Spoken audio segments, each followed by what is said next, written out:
ये है मेहरानगढ़, जिसे 1459 में राव जोधा ने बनाया था। मैं अभी आ गया हूँ मेहरानगढ़ और आज मैं आपको दिखाने वाला हूँ मेहरानगढ़ की खूबसूरती। चश्मा क्यों पहना है वो इसलिए क्योंकि मेरे नज़र का चश्मा है और जहाँ से मैं आया हूँ वहाँ पर धूल मिट्टी बहुत ज़्यादा थी, कहीं आँखों में ना चली जाए, इस वजह से मैंने ये पहन लिया। तो अब अंदर चलते हैं। जिस जगह पर मैं खड़ा हूँ पार्किंग है। किले की चढ़ाई यहीं से शुरू हो जाती है। किले में एंटर होते ही हमें देखने को मिलता है एक गणेश जी का मंदिर और एक कब्र। दीवारों की ऊंचाई इतनी है कि एक बार तो गर्दन भी ऊपर देखने से मना कर दे, और सुंदरता ऐसी कि आंखों से भी बहस करनी पड़ जाए। किले देखने के साथ ही यहाँ पर कुछ दुकानें भी हैं जहाँ पर ख़रीदारी की जा सकती है। क्योंकि मैं स्टूडेंट हूँ तो मेरे पास एक स्टूडेंट कार्ड था, मैंने उन्हें दिखाया तो मेरी जो प्राइस थी, फ़ीस थी, वो 100 रुपये हो गई। वरना यहाँ पर एंट्री फ़ीस जो है वो 200 रुपये है। यहाँ पर मुझे किसी ने कहा है कि म्यूज़ियम फ़ीस अलग लगती है, लेकिन फिर मैंने किसी गार्ड से पूछा तो उन्होंने कहा एक ही टिकट लगेगा और एक ही टिकट में आपको सब जगह एंट्री मिल जाएगी।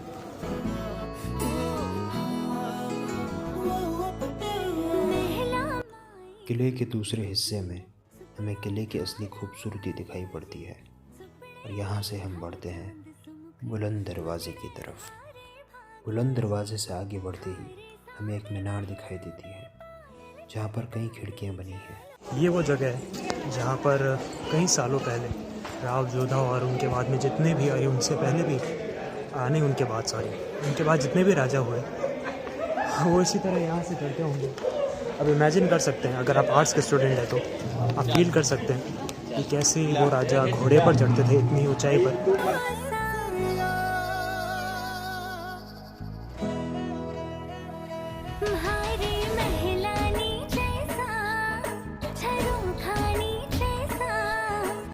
बुलंद दरवाजे के बाद बारी आती है हाथी दरवाजे की।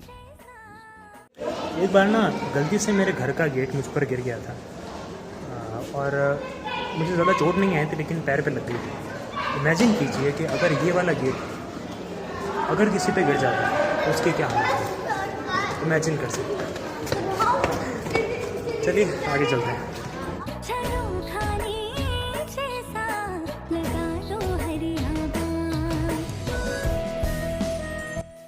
सारे दरवाज़ों को पार करके अब हम पहुंच चुके हैं म्यूज़ियम में।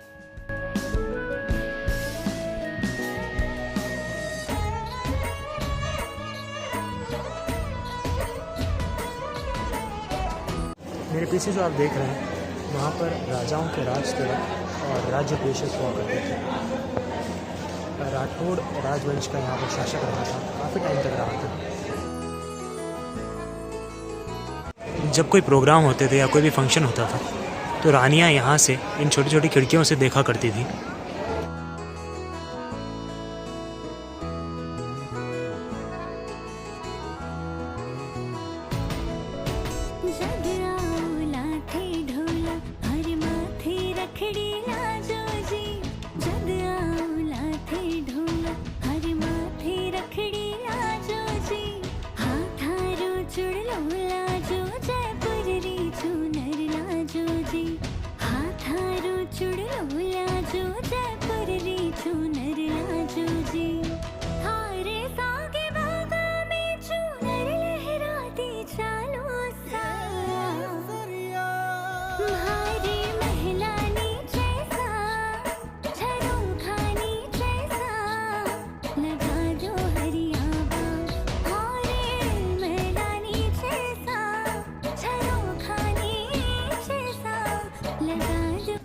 म्यूज़ियम में जाने के लिए हमें सीढ़ियों का इस्तेमाल करना पड़ता है और उन्हीं सीढ़ियों पर चढ़कर हम किले की छत तक पहुंच चुके हैं।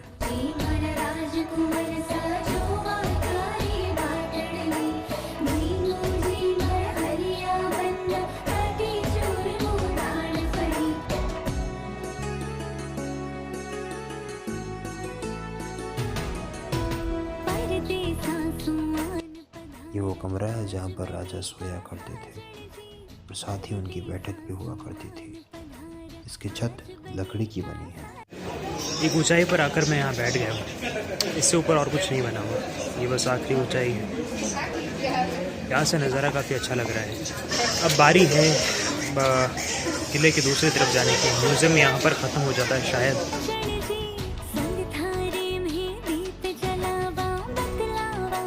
ये वीर दुर्गादास जी है, जिनका ताल्लुक़ मेरे गांव से भी है, कारेंद्री से। इन्होंने एक जोधपुर राजा की मदद की थी और उन्हें मेरे गांव में यानी कालिंदी में रखा था। तो मेरे लिए बहुत गर्व की बात है।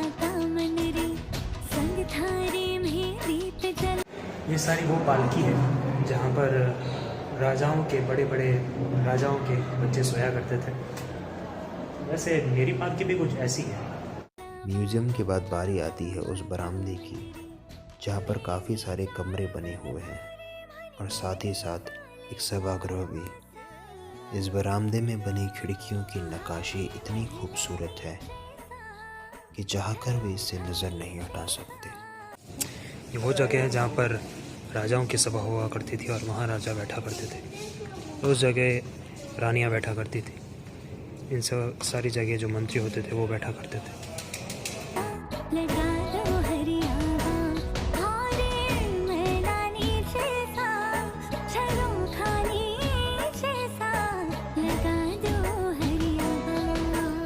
अब मैं जिस तरफ बढ़ रहा हूँ वो किले का दूसरा एरिया है और यहाँ पर जाने के लिए आपको टिकट नहीं लगता। अगर आप म्यूज़ियम में जाते हैं जहाँ से मैं होके आया हूँ तो टिकट लगेगा, लेकिन अगर आप डायरेक्ट जाते हैं तो यहाँ पर माता जी का मंदिर है जहाँ पर काफ़ी लोग आते हैं। काफ़ी जो राजपूत समाज के लोग हैं वो आते हैं, नॉर्मल लोग भी आते हैं माता जी के दर्शन करने के लिए। इसे हम हांडी कहते हैं, काफ़ी बड़ी हांडी है।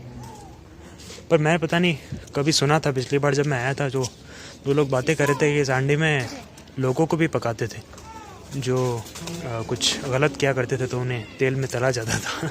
अब ये बात कितनी सही है कितनी गलत है मुझे इसका अंदाज़ा नहीं है, पर हाँ सच भी हो सकता है।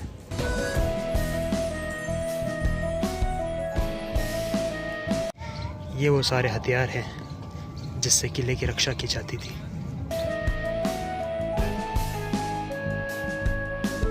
सोचने वाली बात यह है कि इन तोपों को यहाँ लाया कैसे गया होगा, या फिर सोचने वाली बात यह है कि लोग इतने मजबूत थे कि इतनी बड़ी बड़ी तोपें यहाँ तक लेकर आ गए। मैं भी देख पा रहा हूँ, जब मैं किले पर चढ़ रहा था, यहाँ पर आ रहा था, तब बहुत सारे लोग थक गए, यहाँ तक पहुँच नहीं पा रहे थे, वो इतना चल नहीं पा रहे थे, और तब के लोग इतने बड़े बड़े हथियारों को ऊपर तक ले आए। फ़र्क तो है उनमें और हम में।